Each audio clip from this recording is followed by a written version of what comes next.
ಜೈ ಶ್ರೀರಾಧೆ. ಹರೇ ಕೃಷ್ಣ. ಆತ್ಮೀಯರೆಲ್ಲರಿಗೂ ನಿಮ್ಮ ಚಾನಲ್ ಶ್ರೀರಾಧೆಗೆ ಸ್ವಾಗತ. ಇವತ್ತು ಕನ್ಯಾ ರಾಶಿಗೆ ಗುರುಬಲ ಹೇಗಿದೆ ಅಂತ ಸ್ವಲ್ಪ ತಿಳಿಯೋಣ.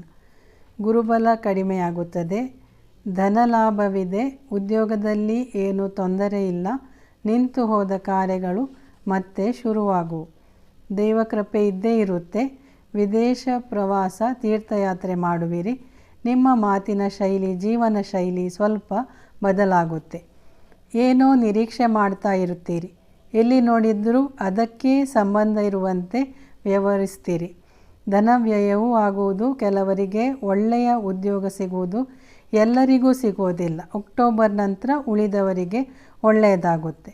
ಇದರ ಮಧ್ಯೆ ವಿದೇಶ ಪ್ರವಾಸದ ಯೋಗವೂ ಇದೆ. ನಿಮ್ಮ ಜಾತಕದಲ್ಲಿರುವ ದಶಾ ಭುಕ್ತಿ ಯೋಗ ಎಲ್ಲವೂ ಚೆನ್ನಾಗಿದ್ದರೆ ಈ ಗುರು ಗೋಚಾರ ಅಷ್ಟೊಂದು ಪ್ರಭಾವ ಬೀರೋದಿಲ್ಲ. ಕತೆ ಕಾದಂಬರಿ ಬರೆಯೋರಿಗೆ ಸಾಹಿತಿಗಳಿಗೆ ಒಳ್ಳೆಯ ಸಮಯ, ಆದರೆ ಮಾತು ಕಮ್ಮಿ ಮಾಡಿ ಬೇರೆಯವರ ಮಾತು ಹೆಚ್ಚು ಕೇಳೋದೇ ಈಗ ಒಳ್ಳೆಯದು. ಇದು ಗಂಡ ಹೆಂಡಿರಲ್ಲಿ ಜಗಳ ತರಬಹುದು, ಆಫೀಸ್ನಲ್ಲೂ ಇರ್ಬೋದು, ಅಕ್ಕಪಕ್ಕ ಮನೆಯವರ ಹತ್ರನೂ ಇರ್ಬೋದು. ಹಾಗಾಗಿ ಮಾತು ಕಮ್ಮಿ ಮಾಡಿ. ಅತ್ತೆ ತಾಯಿ ಮುಂತಾದವರ ಸೇವೆಯಿಂದ ದೋಷ ಪರಿಹಾರ. ತುಂಬ ಒತ್ತಡದ ಕೆಲಸ, ಅಧ್ವಾನ ಇರುತ್ತೆ, ಆದರೆ ಆಗಾಗ ಹೆಚ್ಚಿನ ಮಟ್ಟದ ಸುಖ ಸಂತೋಷಗಳನ್ನು ಕಾಣುವಿರಿ. ಹೌದು, ಇದೇನು ವಿಚಿತ್ರ ಹೇಳ್ತೀರ ಅಂತ ನೀವು ಭಾವಿಸಬಹುದು, ಆದರೆ ಈ ವರ್ಷವಿಡೀ ಮುಂದೇನೂ ಹೀಗೆ ಇರುತ್ತೆ. ನಿಮಗೆ ಒಂದು ಕಡೆ ಹೆಚ್ಚಿನ ಹಣ ದೊರೆಯುತ್ತದೆ, ಇನ್ನೊಂದು ಕಡೆ ಕಳ್ಕೊಳ್ಳುವ ಸಂದರ್ಭ ಕೂಡ ಬರುತ್ತೆ. ಪರಿಹಾರ ಕೂಡ ಹೇಳ್ತೀನಿ, ಮಾಡ್ತಾಯಿರಿ. ಕನ್ಯಾ ರಾಶಿಯ ವಿದ್ಯಾರ್ಥಿಗಳಿಗೆ ಚೆನ್ನಾಗಿದೆ, ಒಳ್ಳೆಯ ಸ್ಕೂಲ್ಗೆ ಸೇರ್ತಾರೆ. ಅದರಲ್ಲೂ CA MBA ಈ ಥರದ ಹೈಯರ್ ಎಜುಕೇಷನ್ ಮಾಡುವವರಿಗೆ ಚೆನ್ನಾಗಿದೆ.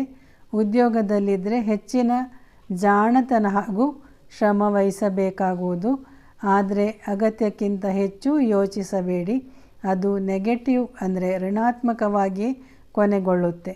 ಉದಾಹರಣೆಗೆ, ಏನೋ ಹೊಸ ಕೆಲಸ ಆರಂಭ ಮಾಡೋಣ ಅಂತ ಇರ್ತೀರಿ, ಅತಿಯಾದ ಯೋಚನೆಯಿಂದ ಬೇಡ ಅಂತ ಬಿಟ್ಟು ಬಿಡ್ತೀರಿ. ಆರೋಗ್ಯದ ವಿಷಯದಲ್ಲಿ ಹೇಳೋದಾದರೆ, ಹೊಟ್ಟೆಗೆ ಸಂಬಂಧಪಟ್ಟ ಕೆಲವು ರೋಗ ಆಗಾಗ ಉಪದ್ರವ ಕೊಡುತ್ತವೆ. ಆಹಾರದಲ್ಲಿ ಕ್ರಮಬದ್ಧತೆ ಇದ್ದರೆ ಒಳ್ಳೆಯದು, ಇಲ್ಲಾಂದರೆ ಆಸ್ಪತ್ರೆ ಖರ್ಚು ಹೆಚ್ಚಾಗುವುದು. ಸಂಬಂಧಗಳಲ್ಲಿ ಸುಧಾರಣೆ ಕಂಡುಬರುತ್ತೆ. ಏನೇ ಕೆಲಸ ಕಾರ್ಯ ಮಾಡುವಾಗಲೂ ಹಿಂದೆ ಮಾಡಿದ ತಪ್ಪು ಆಗದಂತೆ ನೋಡಿಕೊಂಡು ಮಾಡಿ. ಯಾರನ್ನು ಅತಿಯಾಗಿ ನಂಬೋಕೆ ಹೋಗಬೇಡಿ. ಈ ವರ್ಷ ಗರ್ಭಿಣಿಯರು ಕೂಡ ತುಂಬ ಹುಷಾರಾಗಿರಬೇಕು.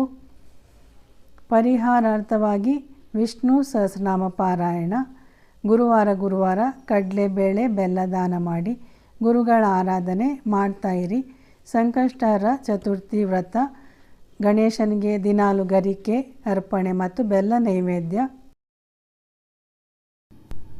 ಹಾಗೂ ಆಂಜನೇಯನ ಆರಾಧನೆ ಮಾಡ್ತಾಯಿದ್ರೆ ಹಲವಾರು ದೋಷಗಳ ಪರಿಹಾರವಾಗುತ್ತದೆ. ಒಳ್ಳೆಯದಾಗಲಿ, ಶುಭವಾಗಲಿ. ರಾಧೆ ರಾಧೆ. ಹರೇ ಕೃಷ್ಣ.